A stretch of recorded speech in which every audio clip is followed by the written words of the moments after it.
In 1902, while on a military mission in Central Africa, a German army captain named von Beringe shot and killed two mysterious creatures.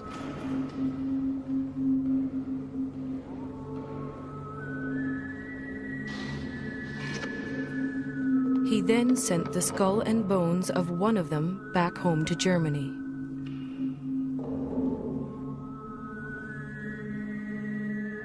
That creature has been luring people back to Central Africa ever since.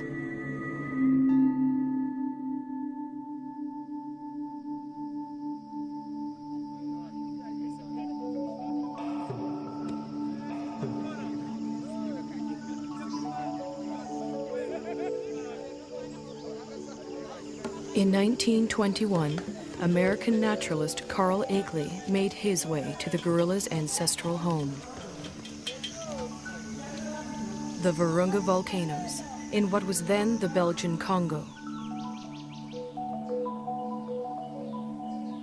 Akeley brought a movie camera to document his visit, and a little girl to help prove Africa wasn't such a dark continent.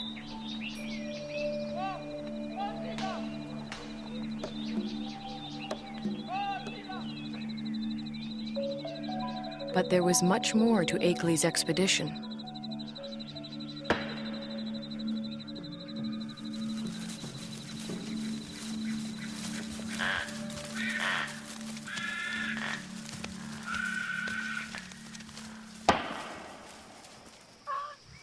Akeley had come to collect mountain gorilla specimens for exhibit in New York.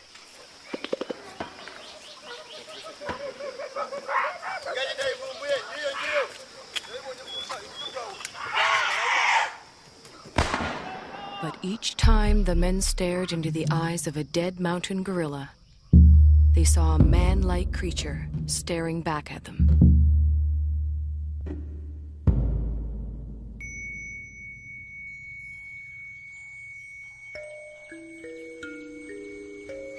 Akeley decided the killing must end.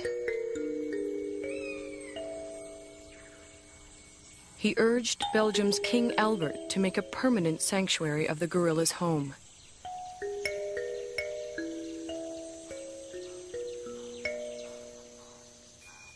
Today, in the cold, rainy, high ground of Rwanda, Uganda, and Zaire, the gorillas live on much as they have for thousands of years.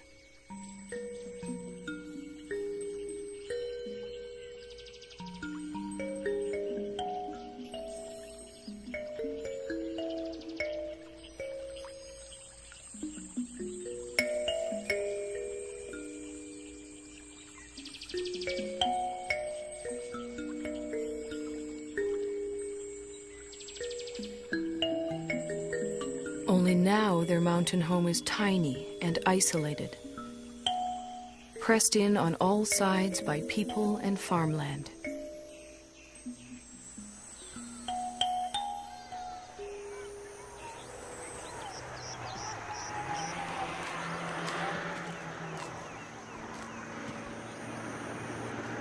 More and more, the mountain gorilla's future lies in human hands.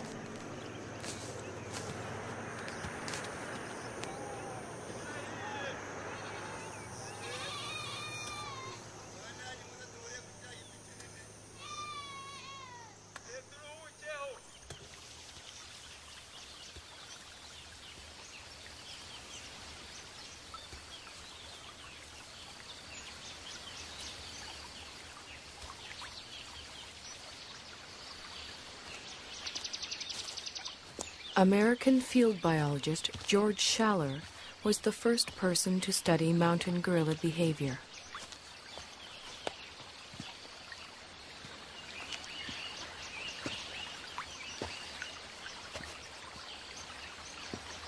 He and his wife Kay spent a year in the forest in 1959.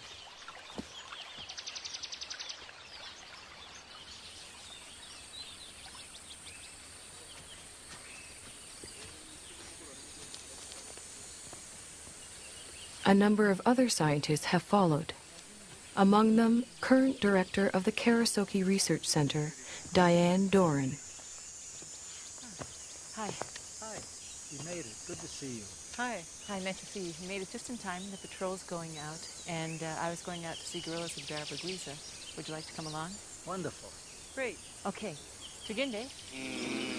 Tendagwiza.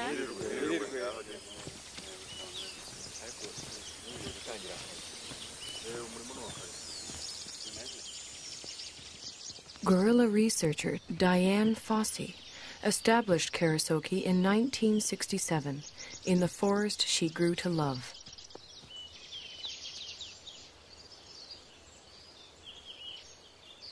For Schaller, too, the forest became an enchanted place.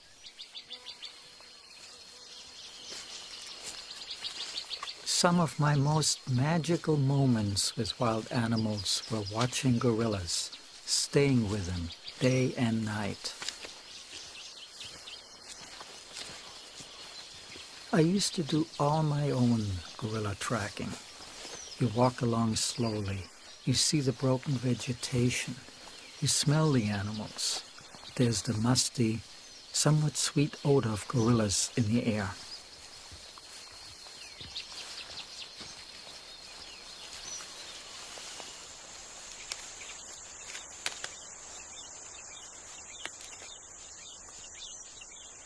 When you follow them hour after hour, you adapt to their rhythm of doing things. You move at their speed. You start thinking at their speed, almost. And that is a lovely feeling for a biologist, to seemingly enter into the lives of the animals without disturbing them.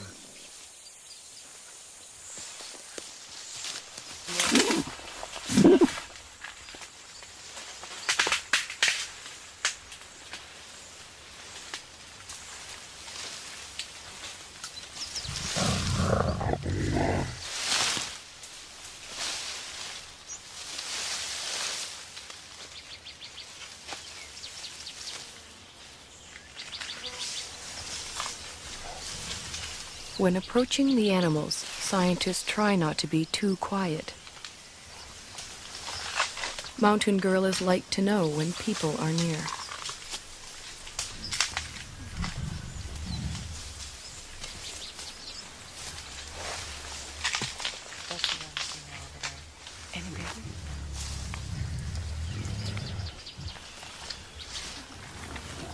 The mountain gorilla's day is spent feeding and resting. Feeding and resting, and feeding some more.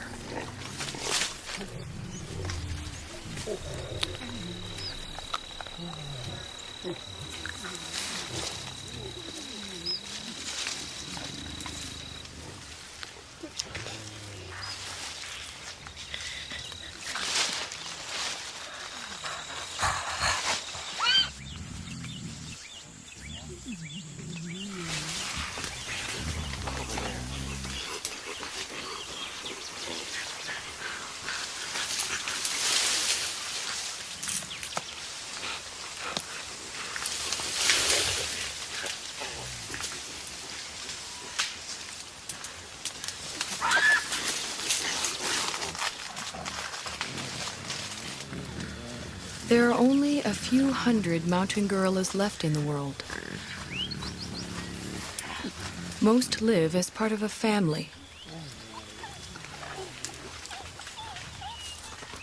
The father and protector of this family is the male silverback, Umagumi. He acts as a magnet for the group. The females gather around him.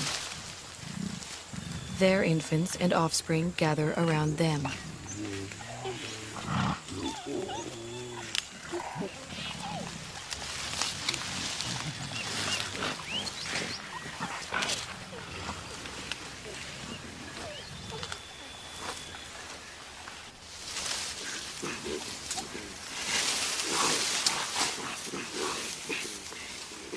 Mountain gorillas are social animals.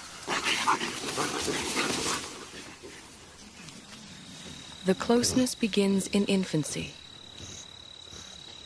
Rarely, if ever, does a mountain gorilla mother let her baby out of her sight.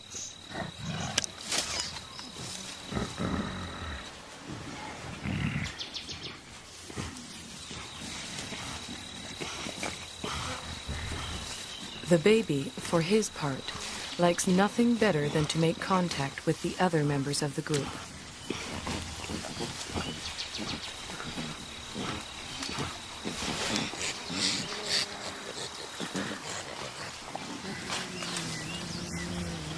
Even when they spread out to begin their daily search for food, the gorillas continue to communicate with one another.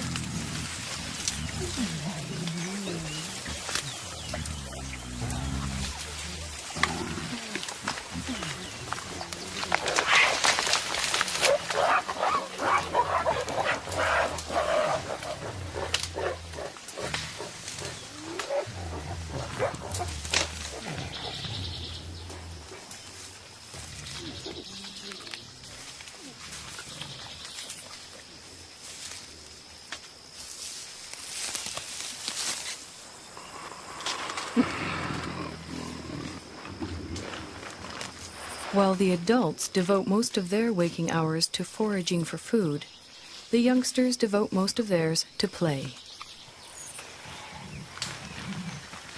Park guards have named this 3-year-old Nzeli.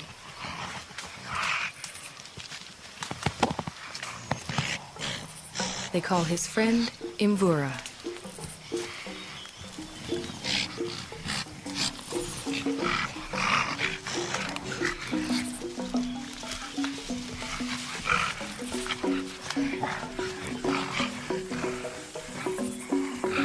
At 8 years, Karira is a bit of a bully. Washushwe is only 4.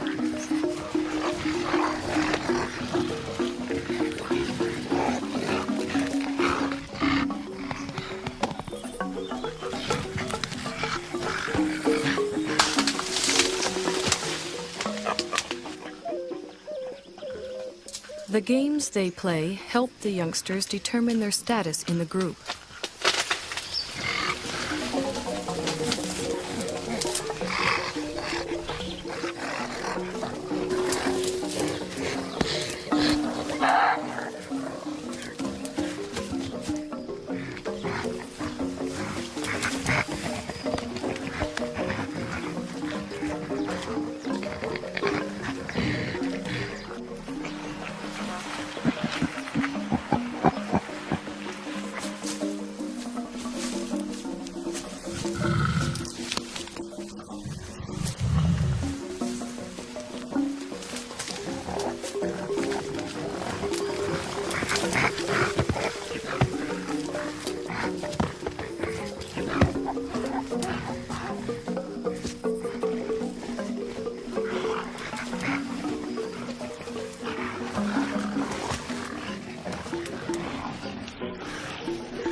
Childhood can last anywhere from 8 to 12 years, but the gorillas' need to maintain their status never seems to end. Any opportunity to reinforce the hierarchy is seized upon.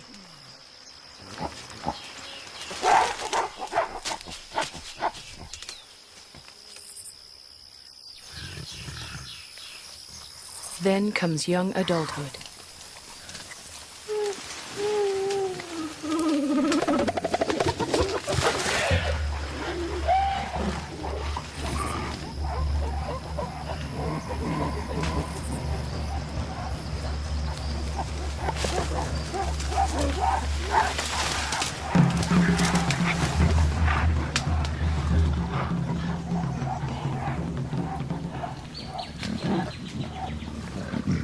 At 13, Intwari has the beginnings of a silverback and his first real sense of the power that comes along with it. He also has a dedicated young male follower.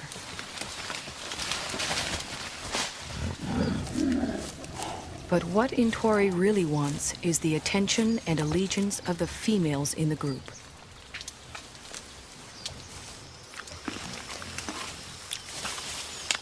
Umugumi doesn't seem too threatened by Intwari's advances towards the females. Well over 400 pounds, the dominant male silverback could easily discipline the younger one, or throw him out of the group altogether. For now, Umugumi seems content to focus on the local vegetation, of which he eats some 50 pounds a day.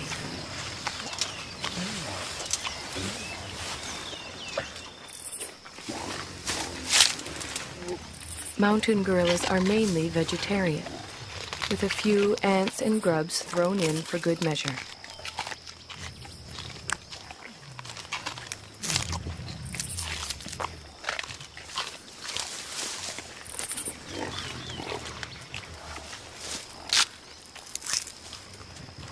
Their staple diet includes a bitter, stinging mixture of thistles, nettles, goosegrass, bamboo, and wild celery.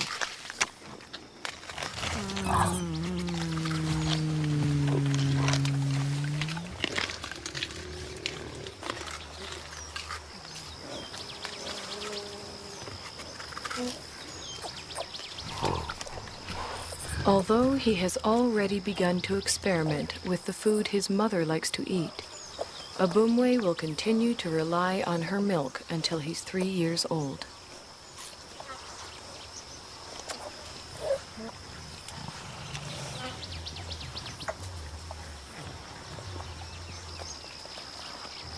By the time he's 4, Abumwe will be strong enough to forage on his own.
Mountain gorillas are generally well adapted to the world in which they live.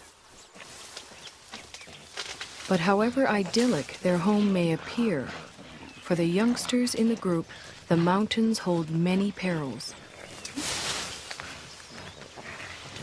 Many newborns simply don't survive.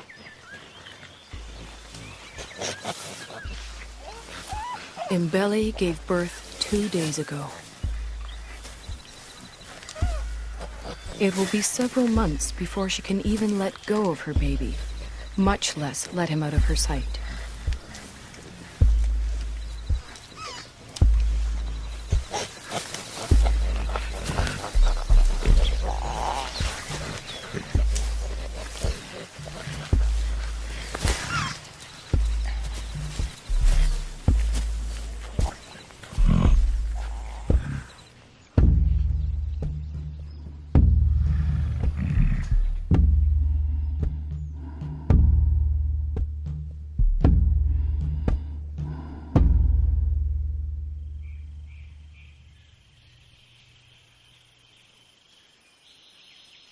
The mountain gorillas are more vulnerable than they know.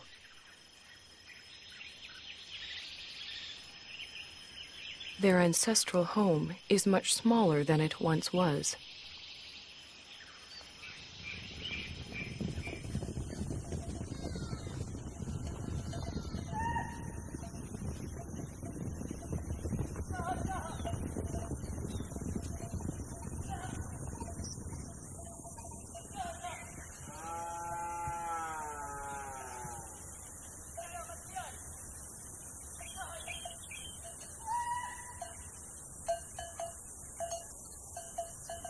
All around them, human activity is increasing.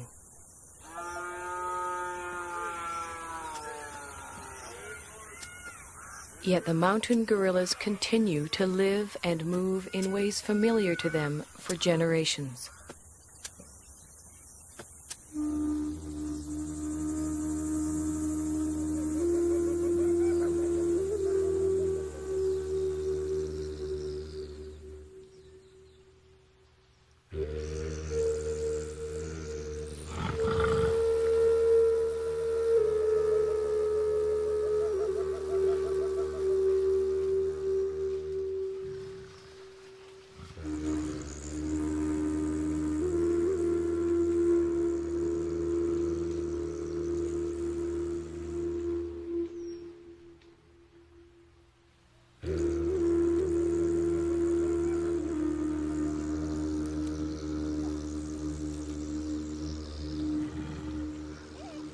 They do not distinguish between thistles and meadows that are inside the park and thistles and meadows that are outside it.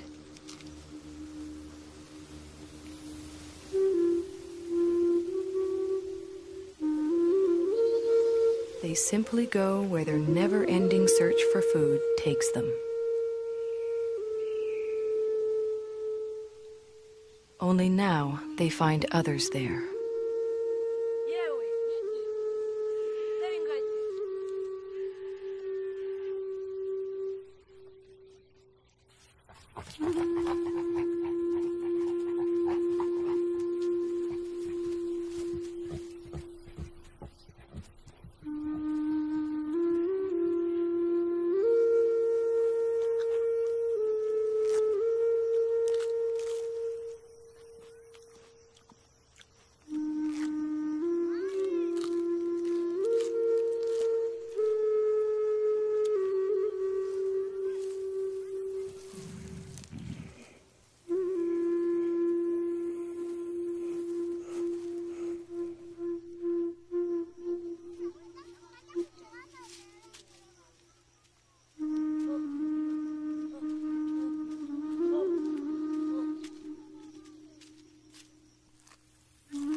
Both the mountain gorillas and their forest sanctuary now receive official protection.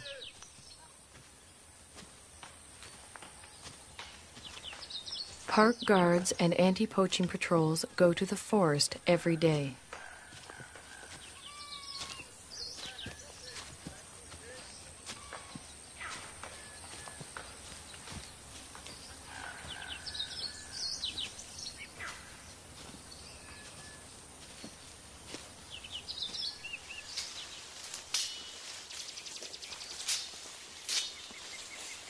To protect the gorillas and all the other wildlife, the patrols search for and destroy snares that local hunters have set for game.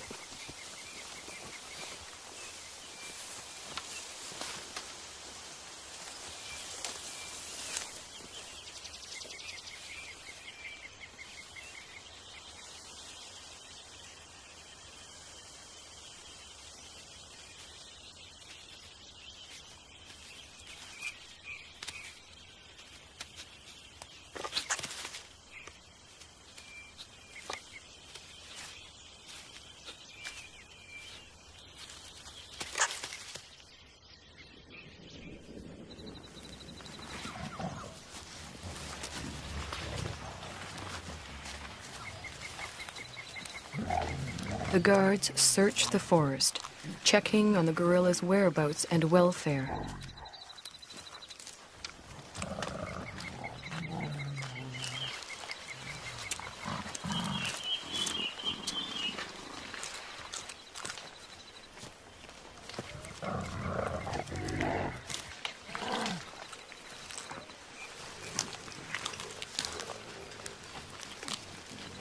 The same guards who name the mountain gorillas at birth follow their progress for years, watching as the gorillas grow to maturity. Over time, a close relationship develops, a bond between the animals and the men.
Almost every day it rains. The mountain gorillas don't seem to like it. They don't seem to know what to do about it either, other than simply wait it out.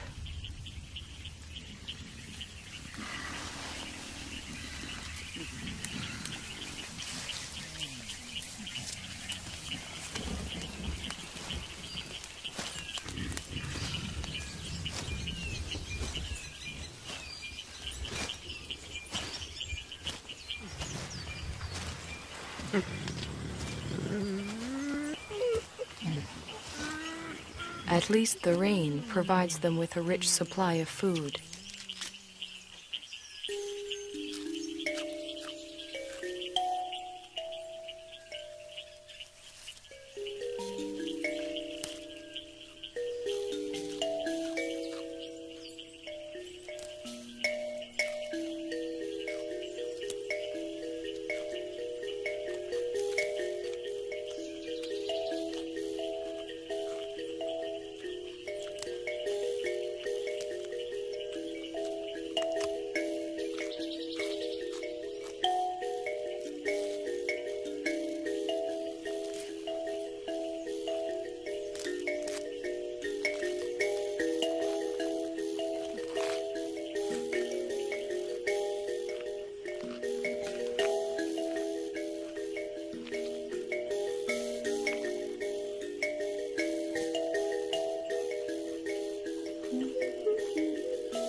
After feeding, the family gathers around the silverback, Umagumi.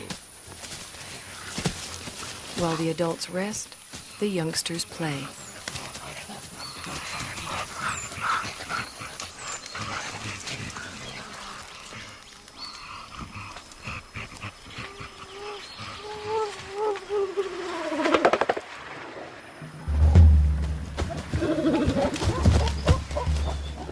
For the group's leading young adult male, it's become much more than play.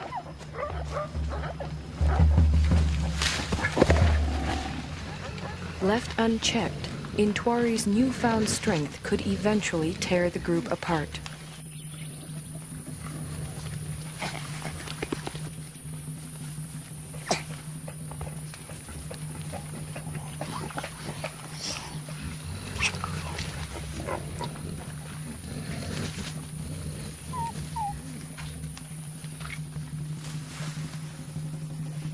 The threat Intwari represents puts females such as Poppy on edge.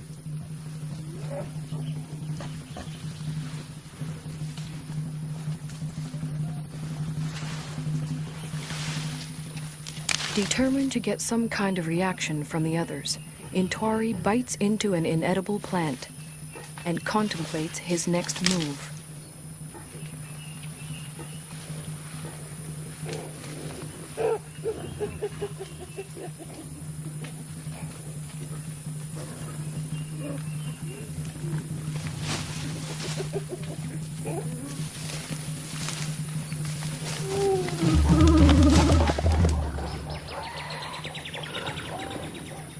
This time, even Umagumi seems uneasy.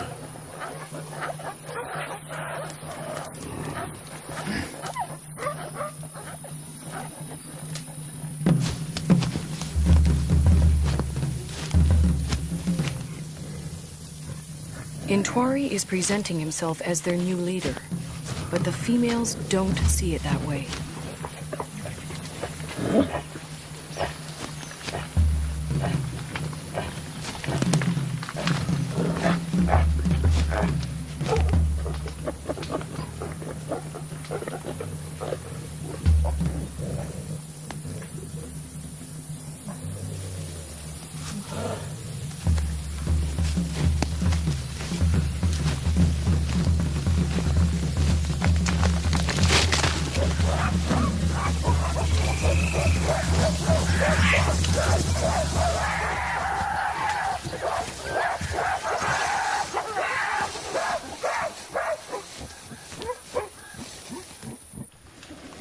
Having forced Intwari out, the group moves on.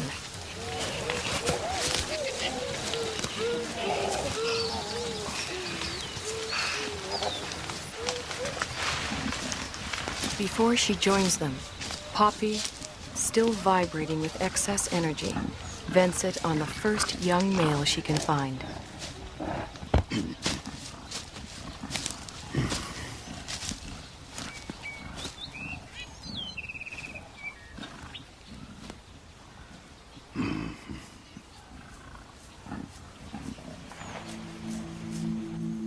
To be pushed out for good seems harsh, but what Intwari really needs now is time and space to mature, to the point where he too can have a family of his own.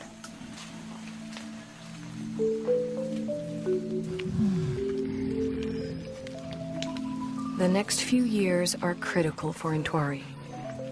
They are also critical for all the other mountain gorillas.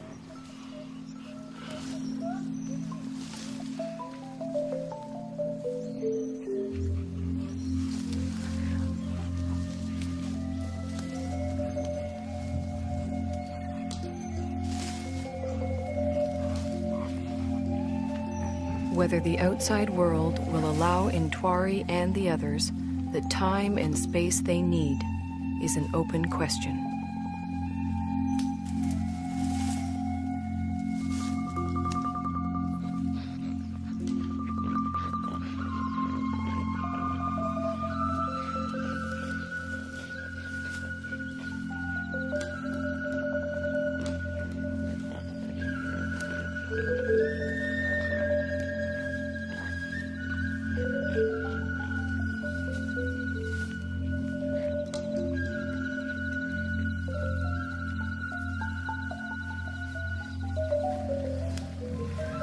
One thing is certain. If the mountain gorillas are to survive, we will have to protect them and their forest home forever.